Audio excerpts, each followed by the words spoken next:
Bonjour à tous et à tous, je suis très heureuse de vous retrouver pour cette nouvelle vidéo. J'espère que vous allez bien et que chacun profite des vacances pour se reposer, se ressourcer et profiter du bon temps à passer en famille. Comme indiqué dans le podcast sur Vénus, cette vidéo est un peu spéciale car ce sera la seule et unique de ce mois d'août. Je vais me mettre au vert, profiter de ce mois pour m'aérer l'esprit, m'amuser en famille et je reviendrai à la rentrée, histoire d'être inspiré, bien mieux éclairé sur les actions à mettre en place pour le second semestre de l'année. Aussi, comme je ne voulais pas vous laisser sans rien et sans nouvelles tout un mois, je me suis dit que cette vidéo, aussi chargée soit-elle, vous permettra tout de même d'avoir des indications sur l'ensemble des événements de ce mois. Vous pourrez à votre guise l'écouter, soit d'un trait ou au fur et à mesure. Donc dans cette vidéo, vous allez retrouver les descriptifs énergétiques de la pleine lune du mardi 1er août. À noter que ce sera une super lune. Notre lune sera située à 9 degrés 16 en Verseau, suivie de la nouvelle lune du mercredi 16 août. La conjonction solilunaire sera située à 23 degrés 17 en Lion et en maison 11. Pour respecter les datations, je vous parlerai de Mercure qui rétrograde le mercredi 23 août à 21 degrés en Vierge. Ensuite, ce sera le tour d'Uranus qui rétrograde le mardi 29 août. Et nous terminerons le mois avec une deuxième super pleine lune du 31 août. Vous l'aurez sans doute remarqué, phénomène plutôt rare de retrouver deux pleines lunes dans le même mois et de surcroît deux super lunes. Émotionnellement parlant, il va y avoir d'expressions dans l'air. Les pleines lunes sont rattachées aux émotions karmiques qui doivent être rendues visibles. Avant de démarrer, je rappelle une dernière fois que je vous décris les énergies astrales en général et uniquement celles qui me paraissent les plus pertinentes, suivies de conseils pour mieux appréhender les potentielles influences énergétiques qui circulent autour de nous. Je vous rappelle également que vous bénéficiez d'un code promo pour une consultation sur un thème que vous désirez aborder. Pour cela, il vous suffit de vous rendre sur le site de toutunmondensoi.com, réserver une consultation et inscrire le code WOW, valable jusqu'au 30 septembre. Je pense aussi que vous commencez à prendre l'habitude de m'entendre vous dire de prendre que ce qui résonne en vous, ce qui vous parle. N'oubliez pas, les astres inclinent mais ne déterminent pas. Et que ce qui est inscrit dans votre propre thème natal ne peut se manifester. Voilà, tout est dit. Alors allons-y, c'est parti. Ce mardi 1er août à 18h32, je rappelle que j'utilise toujours les heures de Greenwich pour le descriptif des cycles. Notre super lune se situe à 9 degrés en Verseau et forme une opposition au Soleil, situé au même degré et en Lion. À ce stade du cycle lunaire, nous sommes censés prendre conscience depuis quelques jours, on peut dire à peu près une semaine, de ce que la nouvelle lune précédente, soit celle du 17 juillet dernier, tentait de nous dévoiler.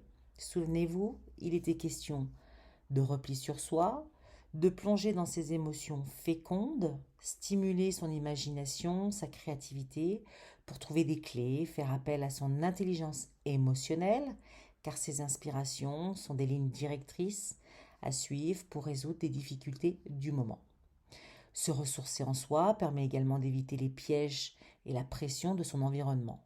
Permet également de se positionner dans le présent, ainsi vous décidez avec sagesse de réfréner les énergies d'impatience et d'impulsivité. Comme déjà indiqué, à la pleine lune, nous sommes censés avoir l'esprit éclairé et avoir quelques pistes en tête pour résoudre les préoccupations du moment. Notre lune se situe en Verseau et en maison 1. Ici, il y a un désir profond de se sentir libre, de se libérer, de s'alléger émotionnellement parlant, de responsabilités sociales ou de contraintes sociales qui limitent la liberté d'être soi, qui limitent l'expression de soi. Avec une super lune, les ressentiments ou les sentiments sont décuplés. Ici, il va falloir faire preuve de self-control. Souvenez-vous, la lune joue un rôle important dans nos humeurs. Aussi, tantôt on est motivé et prêt à dépasser ses frontières pour gagner en liberté, dépasser ses frontières et ses limitations, et tantôt on peut se sentir un peu dépourvu et découragé, car rien que le fait de penser au chemin à parcourir, eh bien, c'est déjà source de fatigue, de manque d'envie et de volonté. une sorte de ras-le-bol.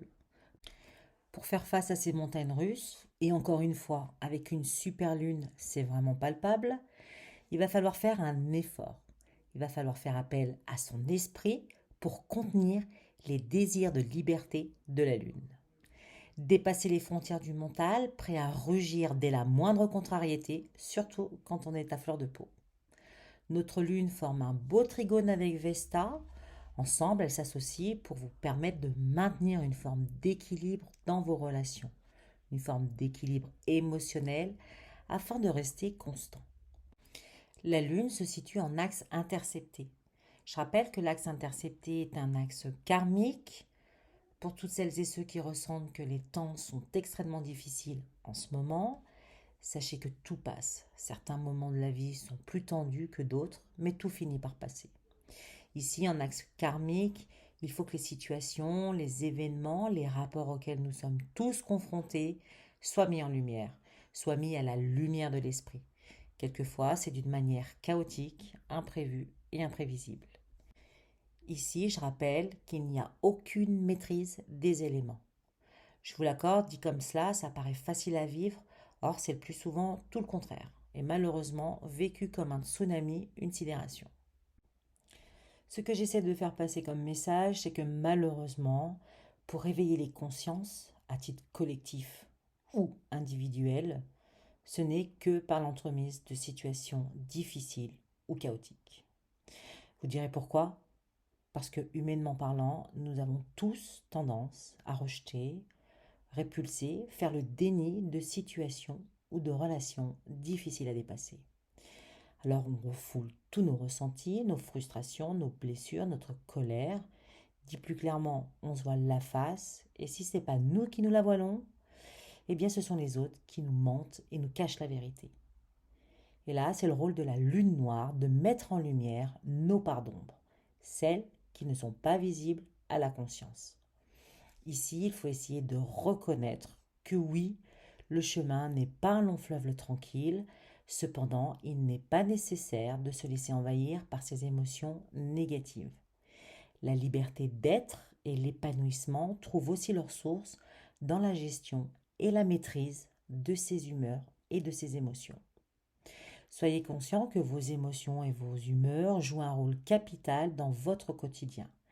La lune en est le maître et c'est un des piliers fondamentaux sur votre chemin de vie. Mercure est entré dans son signe de la Vierge le vendredi 28 juillet aux alentours de 21h30. Ainsi, il forme une opposition à Saturne rétrograde qui tente de limiter son champ d'action. Avec Mercure en Vierge, le mental travaille toujours trop, au risque de se perdre dans le détail. Mercure en Vierge peut aussi vous mener à la culpabilité de ne pas être à la hauteur ou de ne pas en faire assez. Il va falloir lâcher prise car il est en opposition à Saturne et Saturne tente à limiter son action. Ici, on aurait envie d'aller de l'avant et d'agir peut-être un peu trop pressément. Alors restez centré sur le présent et dites-vous que demain il fait jour. Pour cette pleine lune, Vénus a entamé sa marche rétrograde et forme un aspect carré à Uranus. Donc Uranus dans cet aspect tendu, attention aux ruptures brusques, que ce soit dans le domaine sentimental, amical, familial ou en affaires. Maîtrisez vos ardeurs, attention au pétage de plomb, ce n'est pas sous ces aspects impulsifs que l'on se sépare au risque de le regretter après. Prenez cette rétrogradation, comme dit dans le podcast de la semaine dernière, pour repenser les valeurs du lion, vos valeurs qui vous tiennent à cœur, et la manière dont vous souhaitez les exprimer dans votre vie, la manière dont vous souhaitez les faire rayonner, vous pourrez ainsi les extérioriser en pleine conscience lors de sa reprise en marche directe. Bon, d'un point de vue général, pour cette pleine lune, mais bon, je vous dis d'avance, pour tout le mois, c'est une période propice au repos, à la détente, tout en étant serein et en confiance pour la réalisation, la création ou la pérennisation des projets. Alors j'ai envie de vous dire, ne vous stressez pas pour autant. Si vous avez des désirs de faire avancer les choses plus vite, ce n'est pas la période pour cela. Reposez votre esprit, lâchez prise sur toutes les pensées qui tournent en boucle. Vous serez bien mieux reposé. l'esprit aéré, vous serez bien mieux préparé et prêt à entamer le second semestre. Je terminerai cette analyse avec Pluton en rétrograde. Ici, il travaille depuis l'intérieur de soi, depuis nos profondeurs. Il nous oblige à contenir nos actions, nos impulsions, ce qui déstabilise et fragilise nos émotions, notre monde intérieur. En Capricorne, il nous rappelle que tout se construit selon des cycles nécessaires, que si ces cycles sont respectés selon leur phase de développement, eh bien le résultat obtenu procurera les bienfaits de la croissance, de la stabilité et de la sécurité intérieure. Voilà, je pense que l'essentiel est dit pour cette pleine lune du 1er août. Passons maintenant à la nouvelle lune du mercredi 16 août. Notre couple solilunaire se réunit cette fois-ci à 23,17 °, en Lion et en maison 11. Bien, moi j'ai envie de vous dire que cette nouvelle lune est de bon augure et ça fait vraiment du bien. Elle est porteuse de projets créatifs et d'espoir pour le cycle à venir.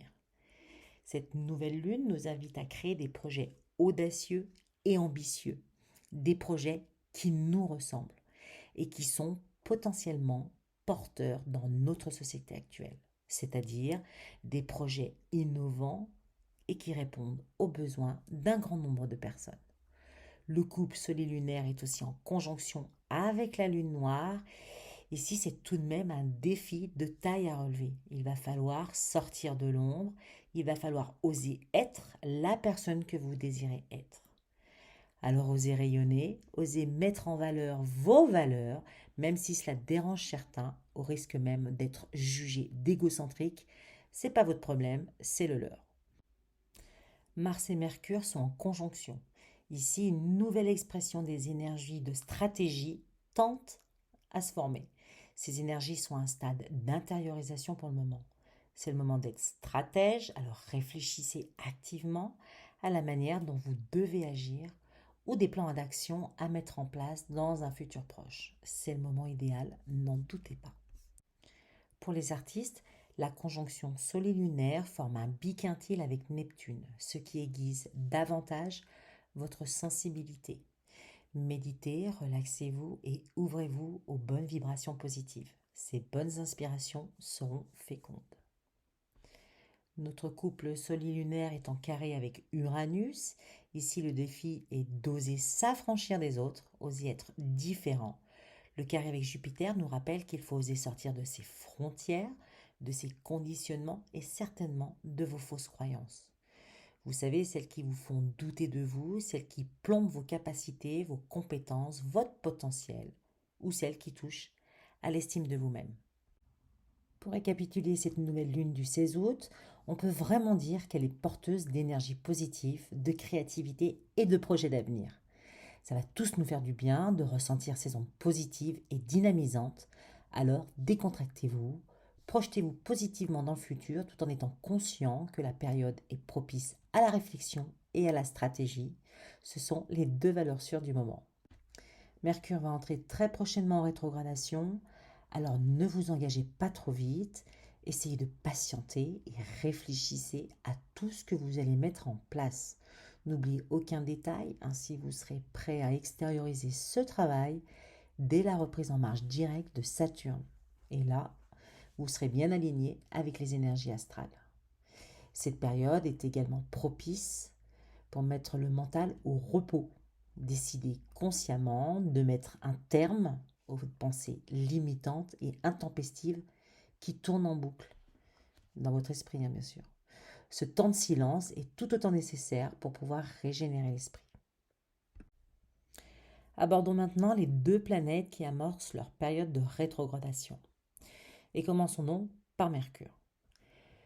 Mercure rétrograde en moyenne 3 voire 4 fois par an. Et ce mercredi 23 août, aux alentours de 20h, heure toujours de Greenwich, ce sera la 3e rétrogradation de l'année. Il sera dans le signe de la Vierge à 21,51 € et en maison 6. Mercure reprendra sa marche directe le 15 septembre à 20h22, toujours dans le signe de la Vierge, mais cette fois-ci à 8 degrés et en maison 5. La mise en route d'une rétrogradation et, quelle que soit la planète, annonce toujours la fin d'un cycle et l'amorce d'un nouveau cycle à venir. Mercure nous invite 3 voire 4 fois par an à prendre du recul pour boucler ce qui doit être bouclé des 3 voire 4 mois précédents. Sinon, gare aux résidus intempestifs qui remontent à la surface et qui peuvent s'accumuler cycle après cycle. Comme vous le savez, Mercure représente tout ce qui a trait à la communication et au mouvement dans nos vies. Dans la mythologie gréco-romaine, Mercure, ou Hermès, est le dieu messager. C'est lui qui permet la communication entre les hommes et les dieux de l'Olympe. Il représente donc l'esprit, la conscience. En astrologie humaniste, Mercure est une planète personnelle. Elle représente le potentiel intellectuel de chacun. Notre manière unique et très personnelle d'appréhender, de comprendre, d'interpréter et de nous exprimer dans nos relations et notre environnement. Il représente aussi les pensées qui émanent de notre moi profond, nos intuitions, car c'est lui qui permet le mouvement énergétique d'intellectualisation. C'est le passeur des pensées profondes et souterraines vers l'esprit, vers la conscience. C'est le représentant de ce mouvement énergétique. Il maîtrise 2 signes, les Gémeaux et la Vierge, et il est le régent de 2 maisons, la 3 et la 6. Pour cette rétrogradation, il est en domicile en Vierge, ce qui sous-entend qu'il maîtrise parfaitement les énergies du signe de terre.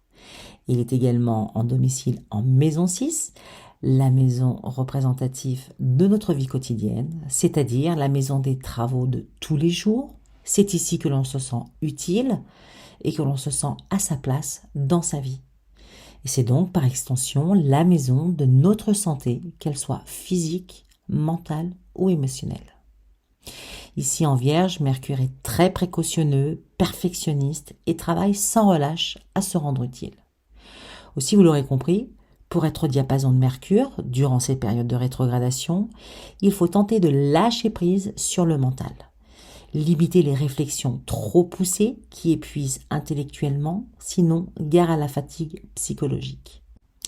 En Vierge, on peut vraiment parler de lâcher prise sur les notions du détail qui pèsent lourd sur le mental.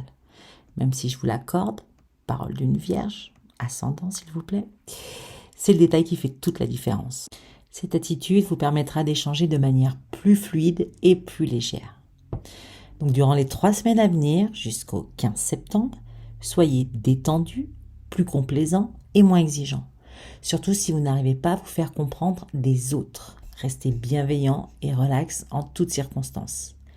Mercure rétrograde est le plus souvent source d'incompréhension et de malentendus en tout genre. Pour le dire simplement, ici, on ne se comprend pas. Chacun est dans son monde, dans sa bulle. Avec cela, il apporte aussi souvent son lot de petits tracas, comme des pannes mécaniques ou électroniques, des fuites, pour faire simple, des petits problèmes que l'on se serait bien passé et qui auraient tendance à vite nous taper sur les nerfs. Il est vrai aussi qu'il est préférable, du mieux que l'on peut bien entendu, d'éviter de signer des engagements ou des contrats. Les contrats signés peuvent être source de conflits et d'énervement, surtout si on n'a pas pris la peine de bien tout lire dans le détail. Mercure facilite aussi les mouvements dans notre quotidien. Il participe donc aux petits voyages et week-ends prolongés. Alors, si ceux-ci sont perturbés durant cette période, vous saurez d'où ça vient. Je pense que maintenant vous l'avez compris. Quand Mercure rétrograde, la communication devrait être dirigée de soi à soi ou de soi vers soi. Dans le signe de la Vierge, pour cette 3e rétrogradation de l'année, il nous invite à réfléchir sur la place de notre mental dans notre vie quotidienne. Gare aux mauvaises habitudes, aux pensées qui tournent en boucle et qui peuvent vite devenir envahissantes et sclérosantes pour nous-mêmes et notre environnement. Nos pensées peuvent devenir obsessionnelles, notre mental peut focaliser trop sur des détails qui n'ont pas toujours leur place. Trop d'infos tue l'info, c'est bien connu, et tout peut très vite devenir source de nervosité et avoir un impact négatif sur l'environnement familial, amical ou sentimental.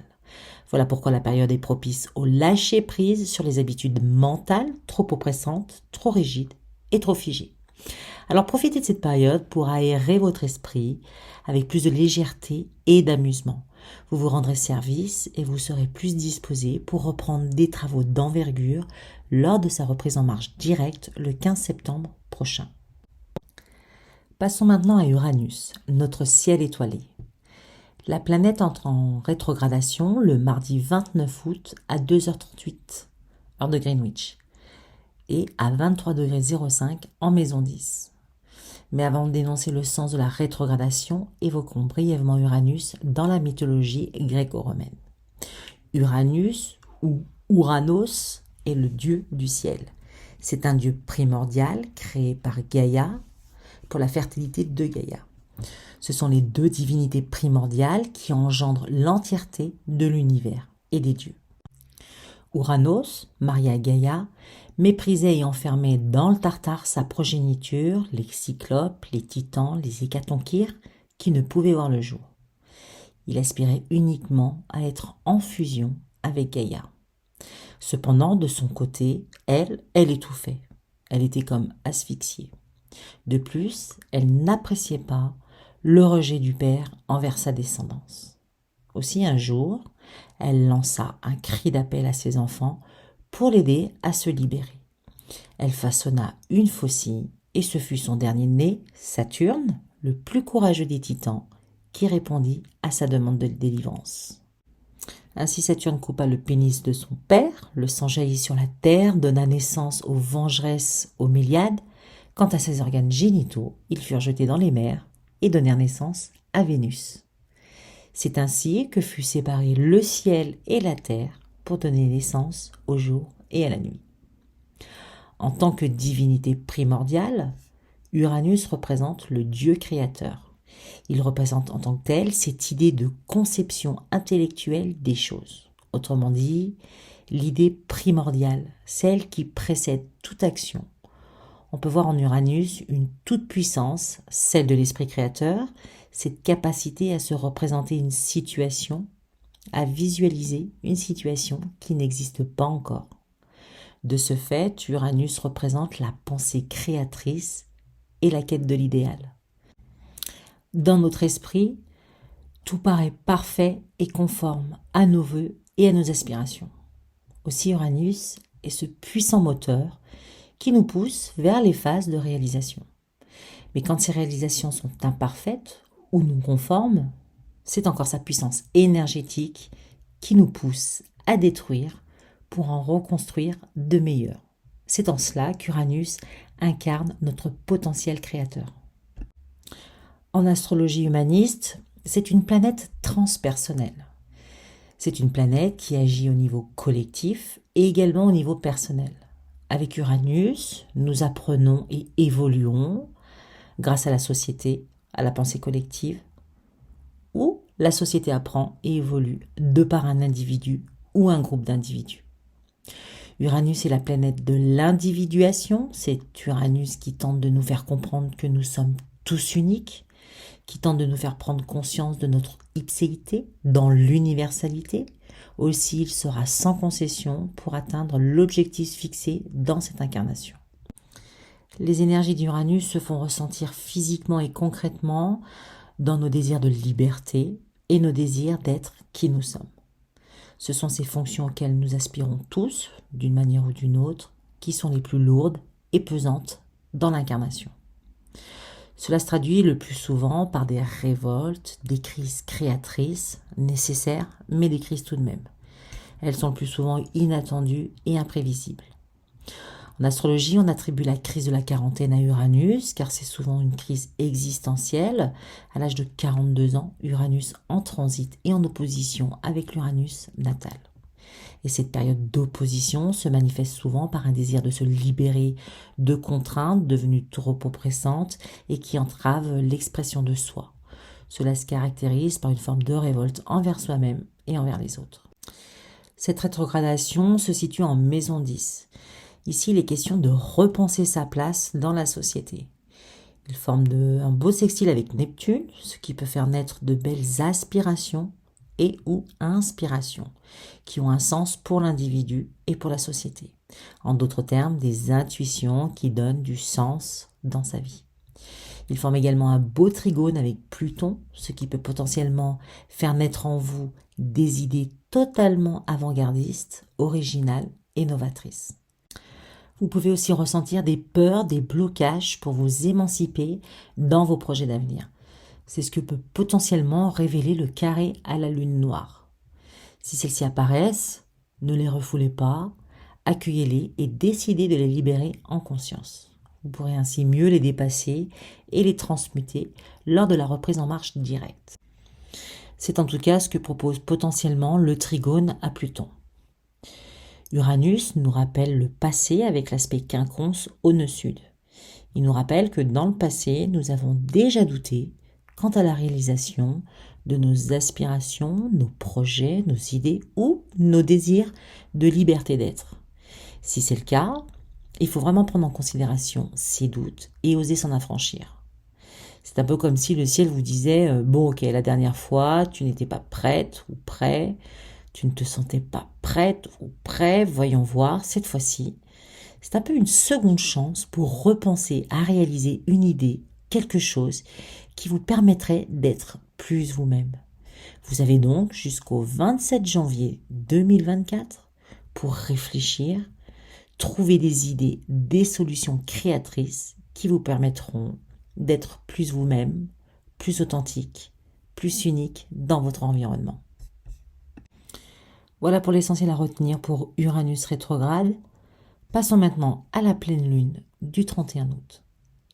Alors cette deuxième super lune pour ce mois d'août, je rappelle, nous sommes censés être éclairés et mettre en application dans les jours à venir ce qui a été initié à la dernière nouvelle lune, donc lors de la nouvelle lune du mercredi 16 août.